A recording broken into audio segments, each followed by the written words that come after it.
सर्वशक्तिमान प्रभु परमेश्वर के नाम से आप सभी को जय मसीह की। आज प्रभु के वचनों में से कुछ बातों को हम लोग देखने जा रहे हैं पुराने नियम से, और योना की पुस्तक में से हम कुछ बातों को देखेंगे और जानेंगे कि आज किस प्रकार से ये परमेश्वर का वचन हम सबों से बोलता है और बातचीत करता है। और प्रियो, इससे पहले कि हम प्रभु के वचन में जाएं, आइए हम सब लोग अपनी अपनी आंखों को बंद करेंगे और अपने सरों को सर्वशक्तिमान प्रभु के सामने झुकाएंगे और इस समय हम लोग प्रार्थना करेंगे। हमारे सामर्थी, पवित्र और जीवित परमेश्वर, हम आपके नाम को धन्यवाद देते हैं आज इस अच्छे समय के लिए, इस अवसर के लिए जो प्रभु तूने हमें दिया है। जो प्रभु तेरी पवित्र उपस्थिति में आकर हम थोड़े समय के लिए तेरे नाम को धन्यवाद दे सके और तेरे वचन के अंदर प्रभु जी जा सके, उसकी गहराई में उतर करके प्रभु उसके उन भेदों को हम लोग समझ सके, उन बातों को जो प्रभु तू चाहता है कि हमारे लिए वो जरूरी है। पवित्र पिता, हम चाहते हैं कि तेरे वचन के ऊपर तेरी आशीष हो प्रभु, और ये तेरा वचन जो है हमारे लिए जिंदा गवाही हो सके, और ये तेरा वचन प्रभु आज हमारे हृदयों में जीवित हो सके। हाँ पिता, और ना सिर्फ जीवित हो पर वहां से वो फलवंत हो और भी ज्यादा प्रभु ये बीजों को पैदा करे, ताकि औरों के भी हृदयों में प्रभु ये तेरा वचन जाकर 60 गुना 100 गुना फल लाने वाला हो सके पिता।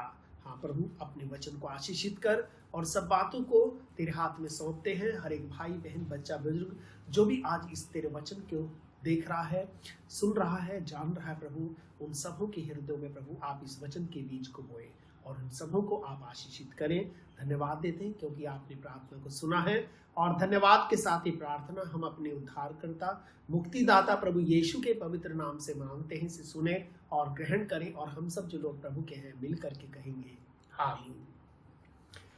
परमेश्वर के वचन में से प्रियो, आज योना की पुस्तक के बारे में हम कुछ बातों को समझने जा रहे हैं और देखने जा रहे हैं।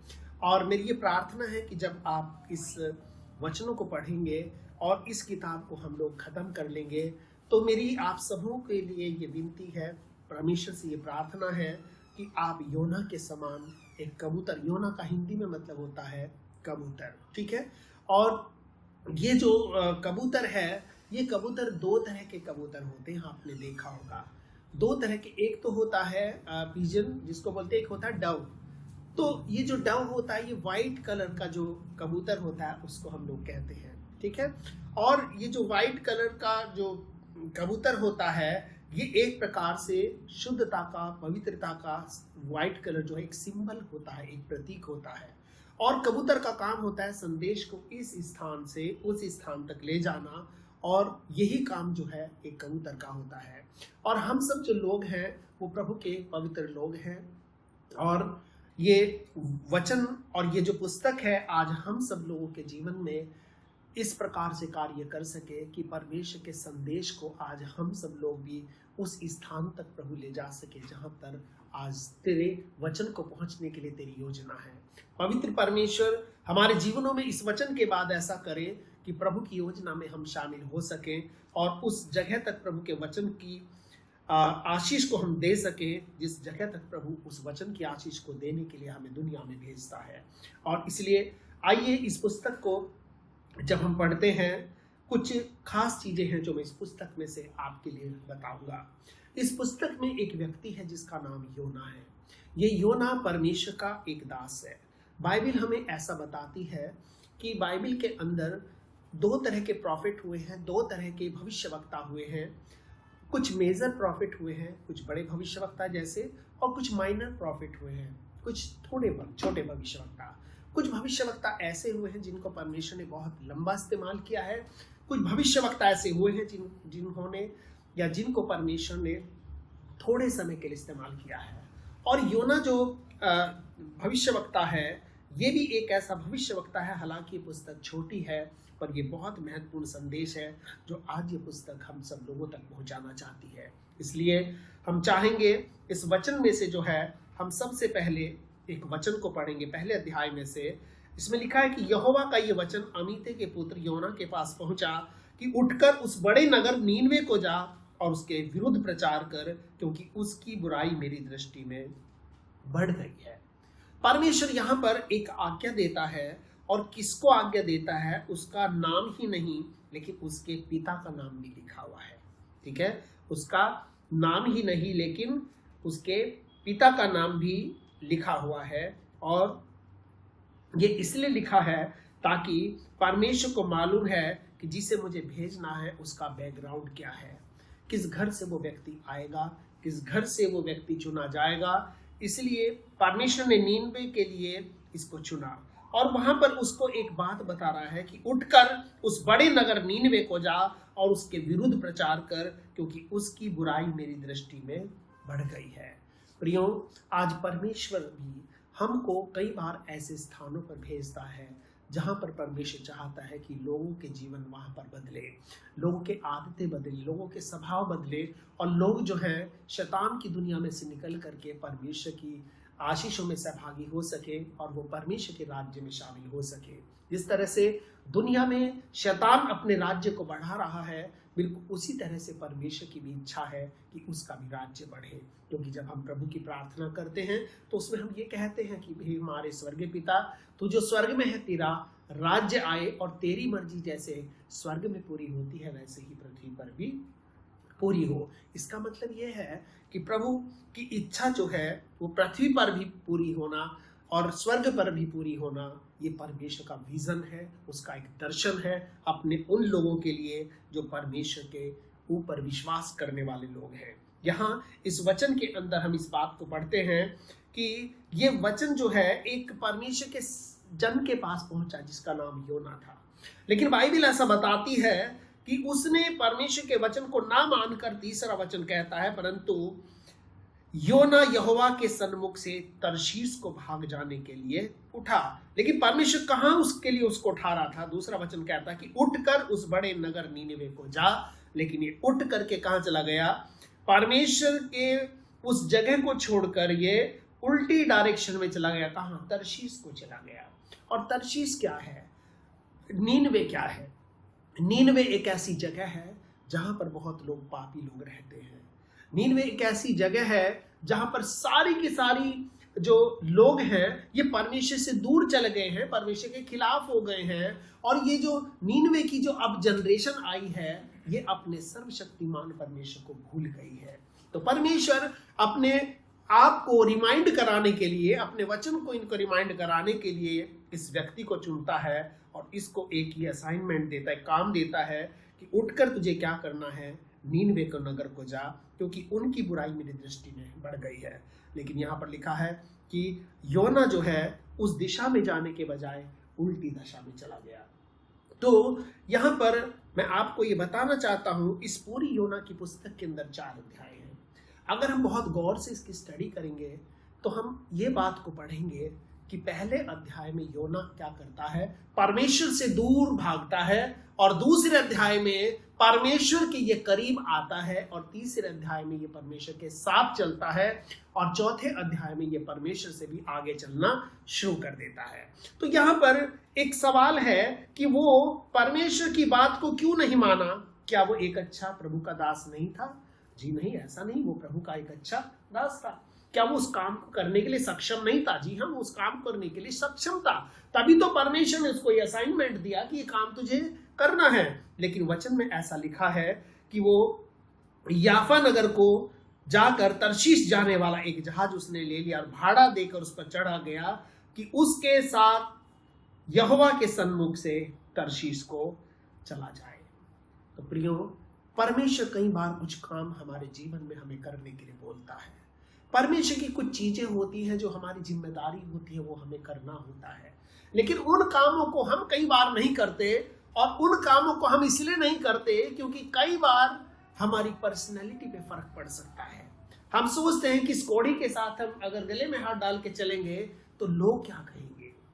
और वचन में ऐसा लिखा है कि इस अकेले व्यक्ति को पूरे नगर के खिलाफ खड़े होकर के क्या करना था? प्रचार करना था। ये एक छोटी बात नहीं थी। ये आदमी के जीवन में या इसके मन में हमेशा ऐसा रहता होगा कि मैं ऐसी जगह प्रचार करूं जहां से मुझे पॉजिटिव रिस्पॉन्स मिले, जहां से मुझे बहुत अच्छा वाहवाही सुनने को मिले। लेकिन पता चला कि अगर ये इन लोगों के खिलाफ प्रचार करेगा तो उसको ये भी डरता कहीं लोग उसको नुकसान ना पहुंचा दे। आगे इसमें लिखा है ये व्यक्ति ने क्या किया? ये परमेश्वर के सम्मुख से क्या हो गया? भाग गया। तो कई बार परमेश्वर हमसे कोई काम करने के लिए कहता है लेकिन हम नहीं करते, हम उल्टा परमेश्वर से दूर भाग जाते हैं। लेकिन प्रियो, बाइबल में ऐसा लिखा है कि हम परमेश्वर से भागकर कहीं भी नहीं जा सकते।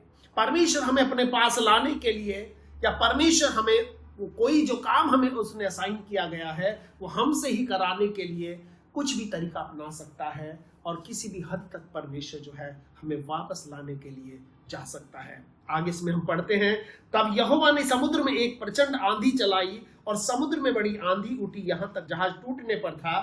तब मल्लाह लोग डरकर अपने अपने देवता की दुहाई देने लगे और जहाज में जो व्यापार की सामग्री थी उसे समुद्र में फेंकने लगे कि जहाज हल्का हो जाए। बाइबल में लिखा है, परंतु योना जहाज के निचले भाग में उतरकर सो गया था और गहरी नींद में पड़ा हुआ था। तो यहाँ पर एक शब्द जो है ये 2 बार आया है, तीसरे वचन में भी आया है परंतु, और उसके बाद ये परंतु जो वचन है ये 5वें वचन में आया है परंतु। परंतु जब आता है शब्द, जब हम किसी को कोई चीज को विपरीत चीज में बताते हैं, हम कहते हैं भाई मैं कल वहां चला तो जाता परंतु, इसका मतलब नहीं गया। भाई मैं तुम्हारी मदद कर सकता था लेकिन का मतलब कुछ अपोजिट है। इसलिए ये परमेश्वर ने कहा कि तू वहां चला जा, बाइबल में लिखा है परंतु क्या हो गया, अपोजिट हो गया, मतलब ये उससे दूर चला गया। ठीक है, आगे इसमें लिखा है ये सारे के सारे लोग, जब तूफान समुद्र के अंदर आ गया, आंधी तूफान जब समुद्र में आ गया, ये सारे के सारे लोग सबसे पहला काम क्या करने लगे, उठकर अपने अपने देवता की दुहाई देने लगे। ये अपने अपने ईश्वर को याद करने लगे। लेकिन जिसको ईश्वर को याद करना था, बाइबल में लिखा है परंतु क्या हुआ, योना साहब क्या हुए थे, परंतु योना जहाज के निचले भाग में उतरकर सो गया था और गहरी नींद में पड़ा हुआ था। तब माझी उसके निकट आकर कहने लगा, तू भारी नींद में पड़ा हुआ क्या करता है, उठ अपने देवता की दुहाई दे, संभव है ईश्वर हमारी चिंता करे और हमारा नाश न हो। इसका मतलब इन लोगों को क्या था, इनको मालूम था कि ये जो आंधी आई है ये एक नॉर्मल आंधी नहीं है, कुछ तो है जो इस आंधी के पीछे है। इसने कहा क्या करो, तुम अपने देवता की दुहाई दो, जैसे हम दे रहे हैं वैसे तुझे भी देनी चाहिए। तब उन्होंने आपस में कहा, जब कि हम आओ चिट्ठी डालकर ये जान ले कि विपत्ति हम पर किस कारण से पड़ी है। और तब उन्होंने चिट्ठी डाली और चिट्ठी योना के नाम पर निकली। ठीक है, तो यहाँ पर हम इस वचन के अंदर इस बात को पढ़ते हैं कि ये व्यक्ति जो है, जो परमेश्वर से दूर भाग रहा था, परमेश्वर की आज्ञा के खिलाफ जा रहा था, अगर वो व्यक्ति जहां जाएगा, वो व्यक्ति जहां उठेगा, जहां बैठेगा, वो ना सिर्फ अपने लिए पर औरों के लिए भी एक मुसीबत का कारण बनेगा। क्यों? क्योंकि उसके ऊपर एक श्राप रहता है, उसके ऊपर परमेश्वर का कर्ज रहता है, क्योंकि परमेश्वर की मर्जी के वो खिलाफ चलता है। और ध्यान रखना, जो भी व्यक्ति परमेश्वर के खिलाफ खड़ा होगा वो इस दुनिया में कभी भी सही से नहीं रह सकता। आप और मेरे लिए एक संदेश है, आज परमेश्वर जो कार्य हमें करने के लिए कहता है वो हमें करना है, चाहे वो कैसा भी कार्य है, चाहे वो किसी भी तरह का जोखिम भरा कार्य है, हमें नहीं डरना चाहिए, क्योंकि परमेश्वर हमेशा हमारे जीवन को अपनी बरकतों से भरना चाहता है। लेकिन अब एक सवाल है, एक सवाल यहाँ आता है, तो क्या योना मना कर देगा? तो क्या ये बात परमेश्वर को नहीं पता थी? क्या योना मेरी बात को ना मान करके उधर चला जाएगा? क्योंकि बाइबल में लिखा है कि मनो के विचारों को दूर ही से भांप लेता है।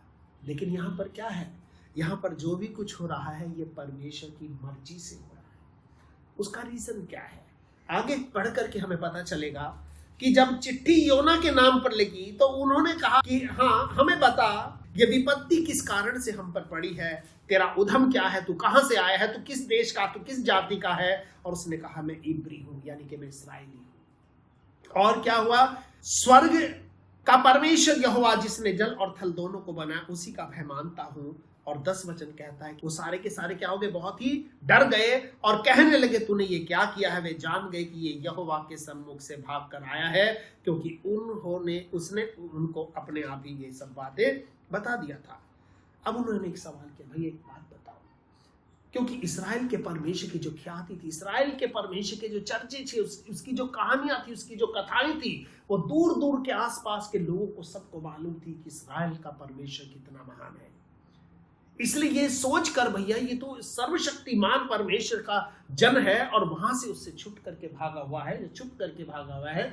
और अब ये लोग क्या कहने लगे, उसने कहा भाई एक बात बताओ, हम तेरे साथ क्या करें जिससे समुद्र शांत हो जाए, क्योंकि उस समय समुद्र की लहरें क्या हो रही थी, बढ़ती ही जा रही थी। और 12 वचन को ध्यान से पढ़ेंगे, क्या लिखा है इसमें। उसने उनसे कहा, क्या कहा, मुझे उठाकर समुद्र में फेंक दो, क्योंकि ये भारी आंधी तुम्हारे ऊपर मेरे ही कारण आई है। जब तक ये जहाज में है तब तक मुसीबत टलने वाली नहीं है, क्योंकि ये परमेश्वर से दूर भाग रहा है। उनको मालूम चल गया सबसे बड़ा कसूरवार ये है, सारा का सारा हमारे जहाज का सामान इसने बर्बाद करा दिया, सारा सामान हमें नीचे फेंकना पड़ गया, जहाज को हल्का करने के चक्कर में हम भी हल्के हो गए। ये आदमी जो है हमारे लिए मुसीबत का कारण है। बाइबल में लिखा तो भी उन्होंने नहीं फेंका, तो भी वे उसको बड़े यत्न के साथ क्या करते रहे, खेते रहे। इसका मतलब उन लोगों के दिल में परमेश्वर का भय था, उनको मालूम था ये सर्वशक्तिमान परमेश्वर का दास है, ये प्रभु से भागा है, इसलिए हम इसको मारकर अपने जीवन से कोई पाप लेना नहीं चाहते। इसलिए वो बड़े यत्न से खेते रहे। और आगे क्या लिखा है कि उसको किनारे पर लगाएं, परंतु फिर परंतु आ गया। परंतु का मतलब स्थिति वैसी नहीं थी, परंतु क्या हुआ, वे पहुंच ना सके, क्योंकि समुद्र की लहरें उनके विरुद्ध बढ़ती ही जा रही थी। आगे क्या लिखा है, हाँ, तब उन्होंने यहोवा को पुकार कर कहा, तब उन्होंने यहोवा को पुकार कर कहा, हाँ, हे यहोवा, हाँ, हम विनती करते हैं कि इस पुरुष के प्राण के बदले हमारा नाश ना हो, हाँ, और न हमें निर्दोष की हत्या का दोषी ठहरा, हाँ, क्योंकि हे यहोवा, हाँ, जो कुछ तेरी इच्छा थी वही तूने किया है। जो कुछ तेरी इच्छा थी वही तूने किया। इसका मतलब पहली बात, जब ये इस मुसीबत में फंसा, ये उल्टा क्यों भागा, ध्यान रखना, ये अपनी मर्जी से नहीं भागा, कुछ इसके मन में था जो इसे उल्टा भागने के लिए मजबूर कर रहा था। क्यों, क्योंकि प्रभु इन लोगों को बचाना चाह रहा था। और इन्होंने क्या किया, यहोवा से प्रार्थना करी कि प्रभु ये चीज हम पर न लगा, क्योंकि जो तेरी उसमें था वो तूने किया, ठीक है। लेकिन अब उन्होंने क्या किया, तब उन्होंने योना को उठाकर क्या कर दिया, समुद्र में फेंक दिया, और समुद्र की भयानक लहरें थम गई। तब उन मनुष्यों ने, 16 वचन को पढ़ेंगे ध्यान से, क्या लिखा है, तब उन मनुष्य ने यहोवा को बहुत ही भय माना, यहोवा का बहुत ही भय माना, और उसको भेंटें चढ़ाई और मन्नत मांगी। यहां पर क्या हो रहा है कि जब कई बार हम परमेश्वर से दूर भागते हैं तो परमेश्वर हमारी अनाज्ञाकारिता को भी एक आशीष में बदल देता है, क्योंकि प्रभु को मालूम है ये मेरा जन है, ये जहां जाएगा आशीष जाएगी, ये जहां जाएगा बरकतें जाएगी, ये जहां जाएगा लोगों के जीवन बदलेंगे, जहां जाएगा चिन्ह और चमत्कार होंगे, और वो सब होगा जो आम लोग नहीं कर पाएंगे। और इसलिए यहाँ पर क्या हुआ, इन लोगों ने, जिनका जहाज था, ये चाहते तो ऐसे उठा के इसकी नीचे फेंक सकते थे, अपना सामान भी ना फेंकते ये लोग, उन्होंने कोशिश करी, हमारा अगर नुकसान भी होता है कोई बात नहीं, ये व्यक्ति बच जाना चाहिए, हमारा कुछ भी हो जाए। प्रियो, जब प्रभु के साथ हम चलते, उसकी सेवा में चलते हैं, लोग आपके जीवन के लिए, लोग आपके जरूरत के लिए अपने सब कुछ देने के लिए आपको क्या हो जाएंगे, तैयार हो जाएंगे। ये लोग इसके रिश्तेदार नहीं थे, ये लोग प्रोफेशनल लोग थे। भैया करता है कर, नहीं तो हम तुझे उठा के फेंक। आज के समय में अगर कोई जहाज का ऑनर होगा तो बिल्कुल सब्र नहीं करेगा, वो देर नहीं करेगा, उसने कहा सामान में घी का डब्बा भी नहीं नीचे फेंकूंगा मैं सीधा उठाकर योना को क्या कर दूंगा, नीचे फेंक दूंगा। आगे हम देखते हैं, जब उन्होंने उसको फेंक दिया तो वहां पर भी क्या हुआ, परमेश्वर की एक योजना थी। हम 17 वचन को बड़े ध्यान से पढ़ेंगे, क्या लिखा है, तब यहोवा ने एक बड़ा सा मच्छ ठहराया था। हाँ, क्या किया था, ठहराया था, means he was appointed before, पहले से उसको तैयार कर रखा था कि भाई एक बंदा आएगा और फौरन उसको पकड़ लेना और उसको अपने पेट के अंदर रख लेना। तो यहां पर हम एक बात को पढ़ते हैं कि परमेश्वर के लोग अगर परमेश्वर से दूर भागते हैं तो भी परमेश्वर का हाथ उनके ऊपर रहता है, उनके साथ रहता है, और परमेश्वर उनके जीवन को कभी भी नष्ट होने से बचा लेता है। अब क्या हुआ, यहोवा ने एक बड़ा सा क्या ठहराया था, मच्छ, और इंग्लिश में लिखा है And the Lord appointed a great fish to swallow up Jonah. हाँ, एक ग्रेट फिश, इसको वेल मछली भी हम बोल सकते हैं, कोई भी ऐसी चीज जो इसको मतलब के अपने अंदर रख सके, है ना। और लिखा है और योना उस मछली के पेट में 3 दिन और 3 रात पड़ा रहा। ये क्या था? ये योना के जीवन से एक संदेश था, और ये संदेश जो था वही यीशु ने दिया कि जिस प्रकार से योना मछली के पेट में 3 दिन और 3 रात रहेगा, उसी तरह से मनुष्य का पुत्र भी जो है क्रूस पर चढ़ा जाएगा, मारा जाएगा, गाड़ा जाएगा, और तीसरे दिन फिर से मुर्दों में से जी उठेगा। इसका मतलब मछली के पेट में जाना ये परमेश्वर की पहले से योजना थी। ये जो जहाज वाले लोग थे, इनको परमेश्वर का प्रेम दिखाना, इन लोगों के जीवन में परमेश्वर का प्रेम लाना, क्योंकि पहले जो जहाज होते थे उनमें इंजन नहीं होता था। जैसे आज भी अगर आप केरल में जाओगे तो वहां पर नाव की रेस चलती है। उसमें क्या होता है कि करीब 30-40 जो लोग होते हैं पतवार चलाने वाले, वो एक साइड बैठते हैं, 30-40 लोग एक साइड बैठते हैं। इसीलिए इसी तरह पिछले समय में या बाइबल के समय में ऐसा होता था, जब एक जहाज को चलाया जाता था तो 2 लाइनों में लोग बैठते थे, और एक आदमी सिर्फ इशारा करता था कि किस तरफ से आपको ज्यादा वो चलाना है ना। वो बीच में खड़ा होता था, उनको गाइड करता था, उनको डायरेक्शन देता था किस तरह से आपको चलाना है। तो उस इंजन को चलाने वाले, पहले बहुत सारे ड्राइवर होते थे, अभी तो एक ही ड्राइवर कैप्टन होता है, वो जिधर चाहता है उधर मोड़ देता है। पर मैं आपको ये बताना चाहता हूँ, इतने सारे लोगों की मेहनत, इतने सारे लोगों की जो यत्न था, कोशिश था, किसके लिए हो रही थी? एक ऐसे व्यक्ति को बचाने के लिए जो प्रभु का जन था। लेकिन बाइबल हमें बताती है कि परमेश्वर नहीं चाहता था कि ये तर्शीश को जाए।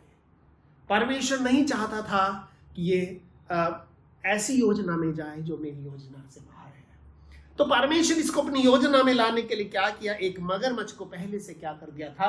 अपॉइंट कर दिया था, क्योंकि प्रभु को मालूम था ये वहां पर प्रचार करने के लिए नहीं जाएगा। अब हम जब दूसरे अध्याय में आते हैं तो वहां पर योना थोड़ा सुधर जाता है।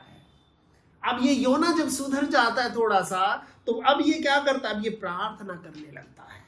प्रियो, कई बार परमेश्वर हमें सुधारने की जगह ऐसी जगह लेकर के आ जाता है कि जहां पर मजबूरी में हमें प्रार्थना करनी ही पड़ेगी। हम देखते हैं कई बार लोग बड़े आलसी हो जाते हैं, खासतौर से विश्वासी लोग।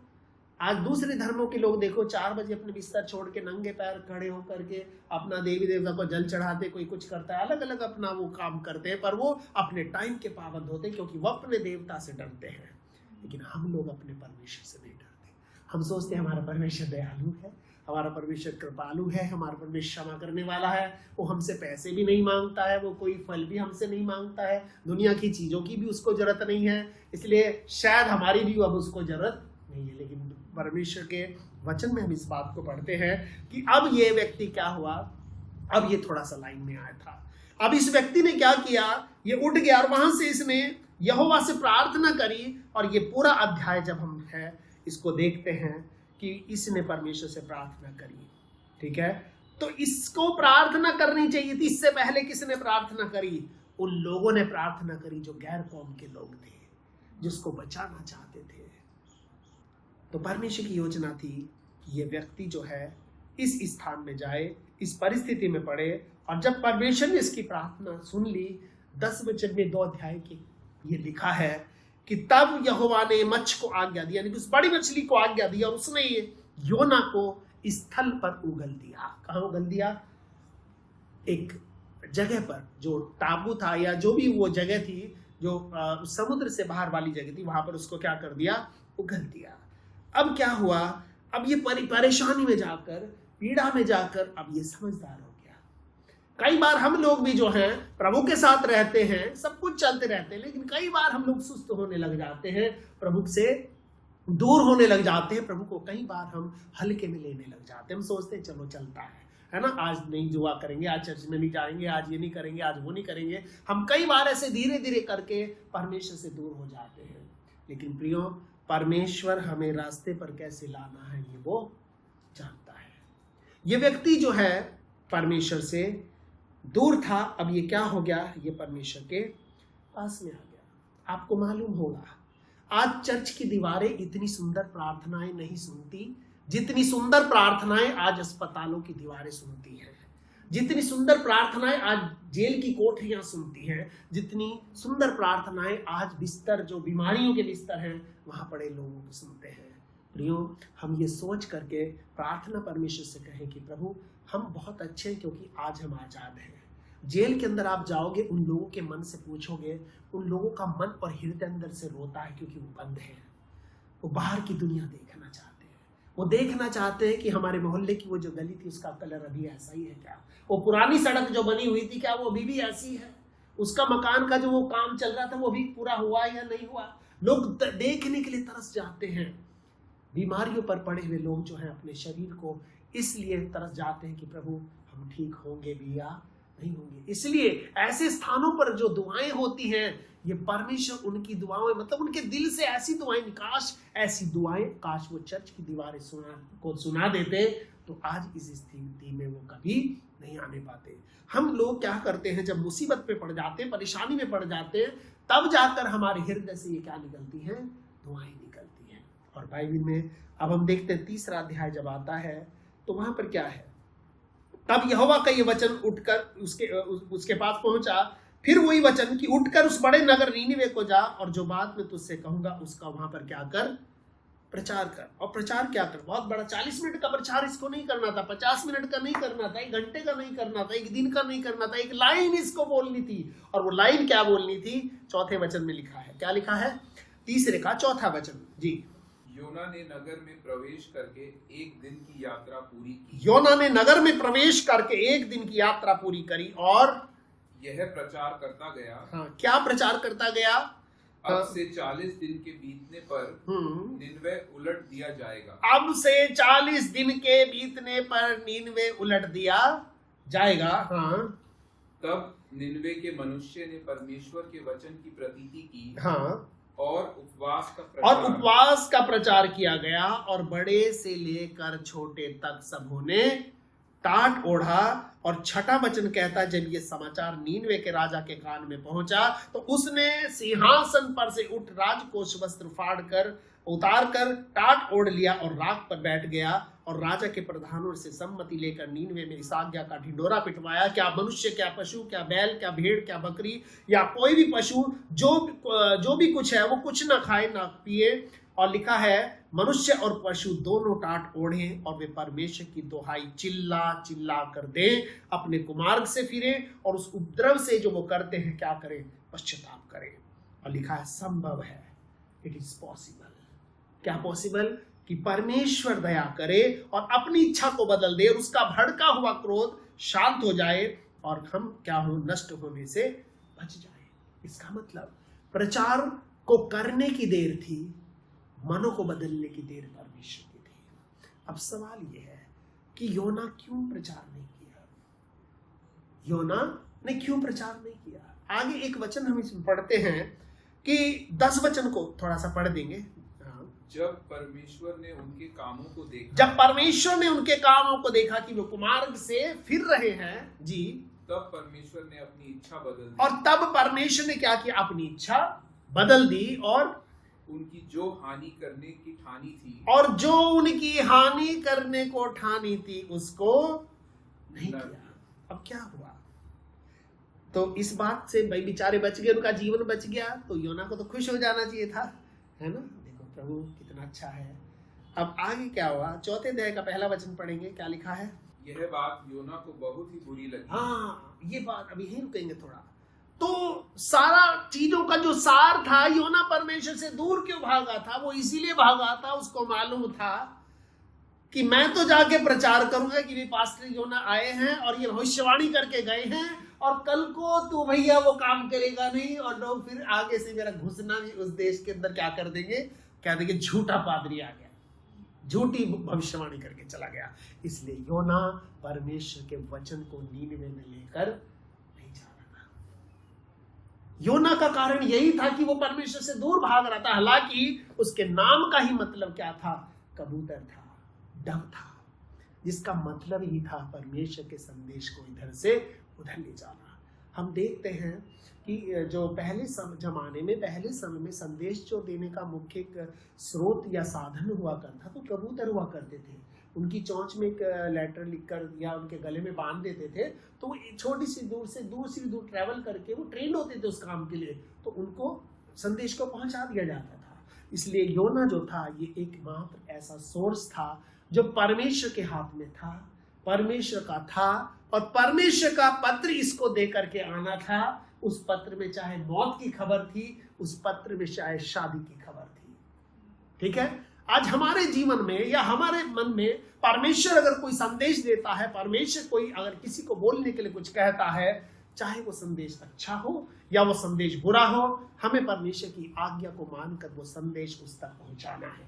और इसका क्या था, बड़ा इसको अजीब लगा और इसको बड़ा गुस्सा आया। अच्छा, जिस चीज का मैं डर था तूने फिर वही काम कर दिया। इसका मतलब मेरी अपनी जो पर्सनैलिटी हो क्या हो गई, खराब हो गई।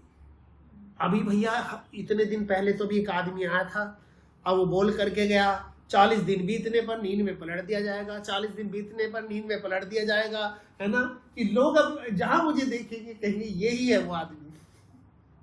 तो इसलिए जो योना था ये वहां पर नहीं जा रहा था, इसलिए योना परमेश्वर के संदेश को देने से बच रहा था।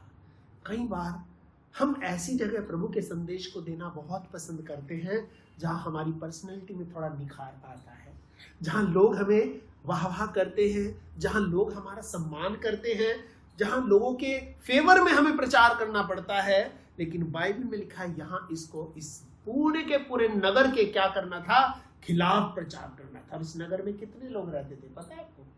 अब ये कैसे पता चलेगा वहां पर इतने लोग रहते थे? 4 का 11 पढ़ेंगे। फिर वह यह बड़ा नगर निनवे जिसमें 1,20,000 से अधिक क्या है, मनुष्य है, हाँ, जो अपने दाहिने बाएं हाथों हाँ, का भेद नहीं पहचानते, हाँ, और बहुत से घरेलू पशु भी उसमें रहते हैं, हाँ, तो क्या मैं उस पर तरस ना खाऊं? अब परमेश्वर कह रहा है भाई क्या मैं उस पर तरस ना खाऊं?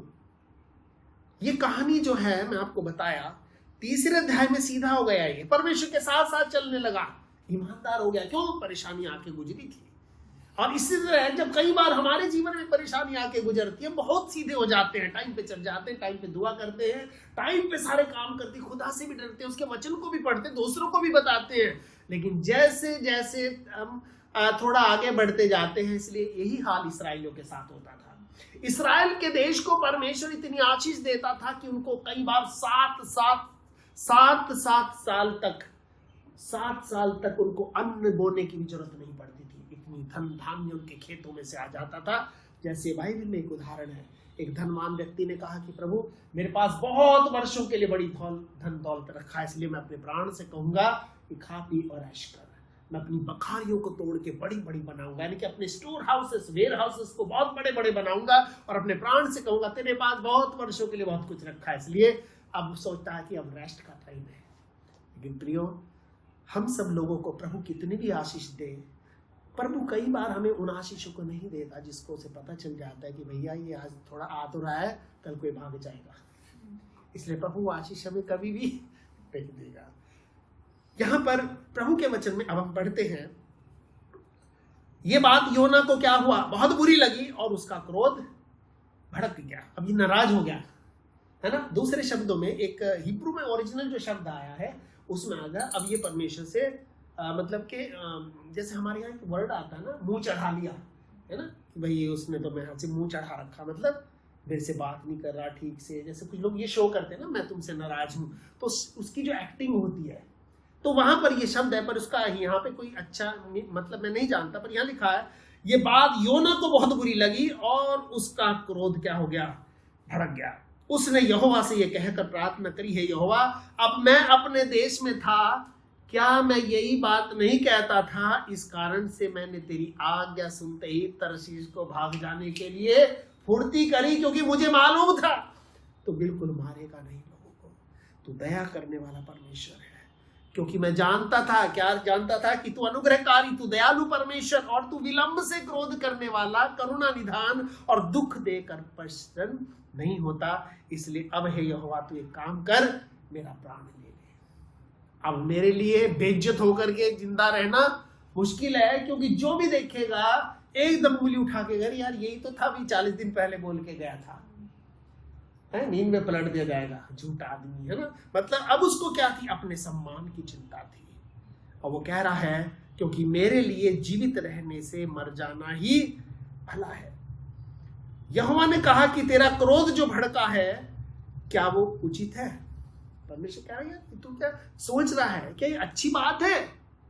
अब ये परमेश्वर से बात नहीं कर रहा, और बड़े गौर से पढ़ेंगे चौथे वचन को, सॉरी 5वें को। हाँ, इस पर योना उस नगर से निकलकर हाँ, उसकी पूरब ओर बैठ गया। हाँ, और वहां एक छप्पर बनाकर उसकी छाया में बैठा हुआ हाँ, यह देखने लगा कि नगर का क्या होगा। हाँ, अब ध्यान रखना, अभी भी उम्मीद है उसे कि मैं मुंह चढ़ा लूंगा ना परमेश्वर से, अपनी बात मनवा लूंगा। समझ रहे हो मेरी बात को? अब इन योना साहब ने क्या किया कि ये एक ऊंचाई स्थान पर बैठ गए और वहां पर एक बढ़िया सा जो है वो टेंट लगवा लिया, एक तरह से टेंट, यहाँ समझे छप्पर उस समय में चलता था, छप्पर डाल के छाया में वो क्या हुआ, आराम से बैठ गया। अब जैसे मैच देखने के जब कमेंट्री देखते हैं, बेटा अब आग लगने वाली है, अब नींद में खत्म होगा, क्योंकि इसने मुंह इसलिए चढ़ा रखा कि परमेश्वर शायद मेरे नाराज होने से, मेरे जिद करने से मेरी बात को शायद मान लेगा, क्योंकि मैं उसका दास हूं। प्रियो, परमेश्वर कभी भी आपके नाराज होने से, आपके जिद करने से, आपके किसी चीज को जबरदस्ती उससे मांगने के लिए, ऐसी चीज को विशेष तौर से जो दूसरों की मौत से, दूसरों के आराम से, दूसरों की खुशियों से जो रिलेट करती है, वो चीज परमेश्वर आपको कभी नहीं देने वाला है। ये व्यक्ति क्या हुआ, अब ये चुपचाप बैठ गया, नाराज होकर के बैठ गया, किससे? परमेश्वर से। और इस उम्मीद में बैठ गया, बड़े ध्यान से पढ़ेंगे, एक छप्पर बनाकर उसकी छाया में बैठा हुआ, ये देखने लगा कि अब इस नगर का क्या होगा। 5-5, 10-10 मिनट बाद थोड़ा गौर से देख लेता होगा, फिर बैठ जाता होगा कि अभी तक तो कुछ हुआ नहीं। फिर थोड़ा उठता, इसको उम्मीद थी कि इस नगर को जो मैंने कहा वो पूरा होगा, क्योंकि इसको ये उम्मीद थी जो मैंने कहा है वो परमेश्वर करेगा।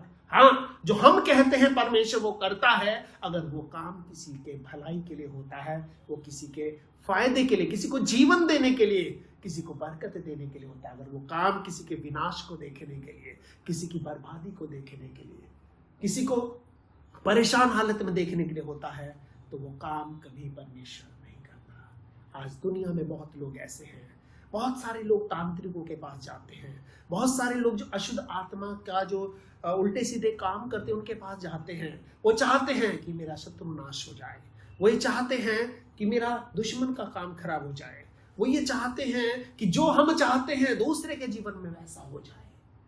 वो लोगों को श्राप दिलाने के लिए, लोगों को परेशान कराने के लिए तांत्रिकों के पास जाते हैं। प्रभु का वचन कहता है कि याकूब पर किसी मंत्र का प्रभाव नहीं चलेगा। प्रियो, आप और हम जब प्रभु के लोग हैं, हम हमेशा दूसरों के विनाश को न सोचें, हम दूसरों को बचाने के लिए सोचें।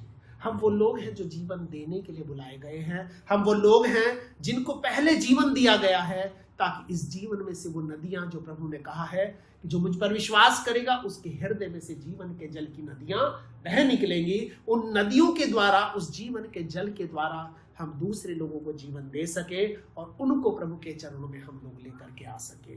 जैसा प्रभु के वचन में यहाँ पर लिखा है कि यह व्यक्ति उनके विनाश को देखना चाहता था। इस व्यक्ति को अपनी इज्जत उनकी जान से ज्यादा प्यारी थी। इसको अपनी इज्जत उनकी आह से, उनकी तड़फने से, उनके परेशान होने से इसको फर्क नहीं था। प्रियो, कई बार कुछ बलिदानों को हमें प्रभु के काम के लिए देना पड़ता है ताकि दूसरे लोग खुश हो सके। कई बार हमें अपने अहम को खत्म करना पड़ता है। और तेरे वचन बाइबल में लिखा है, प्रभु के वचन में लिखा है, जब तक कोई अपने क्रूस को न उठाए, प्रतिदिन अपने क्रूस को न उठाए, तो वो मेरा चेला नहीं हो सकता।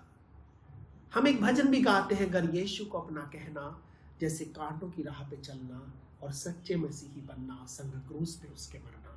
प्रभु के वचन में एक जगह पर लिखा है कि हम जब प्रभु के साथ में चलते हैं, प्रभु को जब हम अपना जीवन देते हैं, तो हम उसकी एक योजना में सहभागी हो जाते हैं।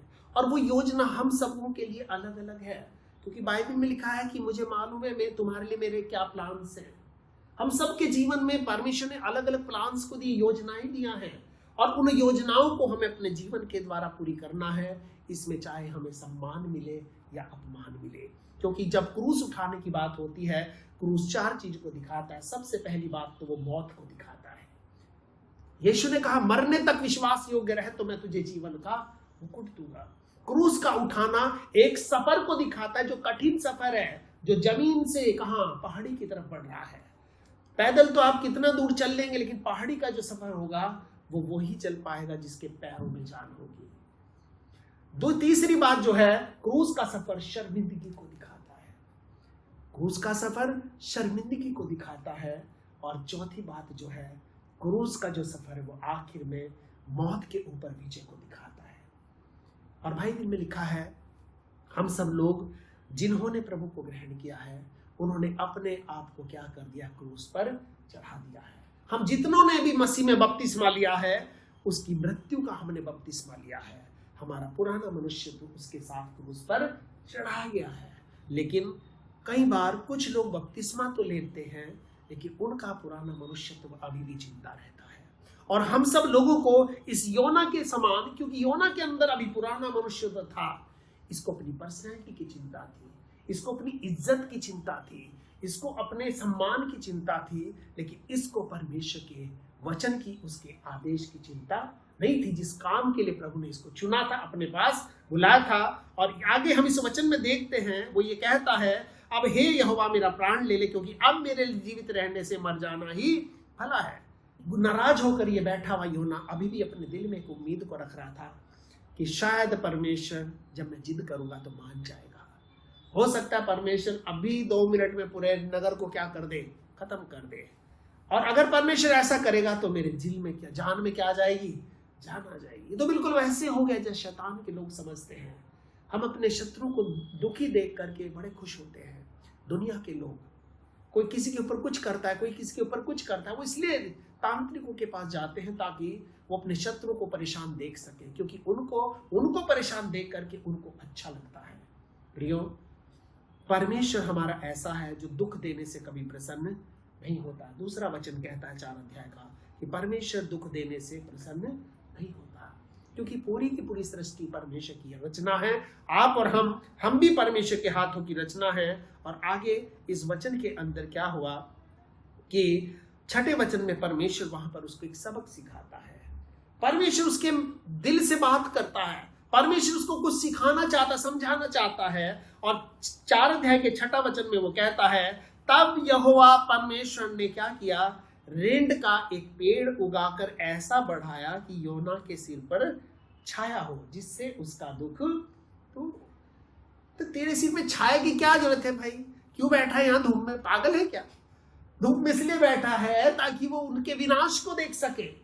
कुछ लोग आपके मेरे विनाश को देखने के लिए किसी भी हद तक जाने के लिए क्या है, तैयार है। आज दुनिया में ये योना भी क्या है, तैयार है। तो प्रभु ने कहा चल ठीक है भाई, धूप में बैठा है, चल तुझे इसी धूप से एक सबक सिखाता हूं। उसने रेंट का क्या एक पेड़ उगाया और उसके सर पर बढ़ाया और उसकी छाया से क्या होता है, जिसका बेचारे का पसीना बेचारे जिसको गर्मी ना लगे। क्योंकि अरब का जो एरिया होता है, आपको मैं बताऊं, वो हमारे जैसा मौसम वहां नहीं होता। वहां दिन में बहुत गर्म होगा, वहां आपको एसी में रहना पड़ेगा, और रात वहां पर इतनी ठंडी होती है कि आपको वहां पर कुछ ओढ़ना पड़ेगा। गल्फ के जो कंट्रीज होते हैं वहां का एरिया ऐसा होता है। अब जब ये धूप वहां पर निकल रही थी, आप समझ सकते हो कितनी धूप जो है योना के सर पे लग रही होगी। लेकिन फिर भी वो बाज नहीं आ रहा था। वो देखना चाहता था कि जो मैं चाहता हूं वैसा ही हो, जैसा परमेश्वर चाहता है वैसा ही ना हो। तो कई बार हम देखते हैं कि जो हम चाहते कुछ है वैसा नहीं होता। क्यों? क्योंकि हम परमेश्वर के लिए हैं, हमें परमेश्वर ने मोल लिया है, अपने पास बुलाया है। इसलिए अब हम अपने जीवन में कभी भी अपनी इच्छा को पूरी नहीं कर सकते। हम अपने जीवन से इसलिए चुने गए हैं, बुलाए गए, ताकि हम अपने जीवन के द्वारा परमेश्वर की इच्छा को पूरी करें और परमेश्वर के वचन को हम आगे फैलाएं। और आगे इसमें लिखा है कि इसलिए परमेश्वर ने उस पेड़ को उगाया ताकि उसके सिर पर छाया हो, जिससे उसका दुख दूर हो।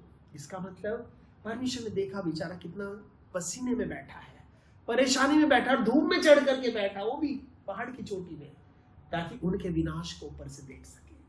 आगे लिखा है योना उस पेड़ के कारण क्या हुआ, बहुत आनंदित हुआ, मतलब बड़ा खुश हो गया। भाई देखो परमेश्वर ने, मैं राज बैठा हूं, परमेश्वर ने सोचा कि एक पेड़ उगा ही दो, इसका मतलब अब जरूर परमेश्वर कुछ करेगा, यानी कि अब मुझे कुछ पॉजिटिव साइन नजर आ रहे हैं, परमेश्वर अब मेरे साथ आ गया है।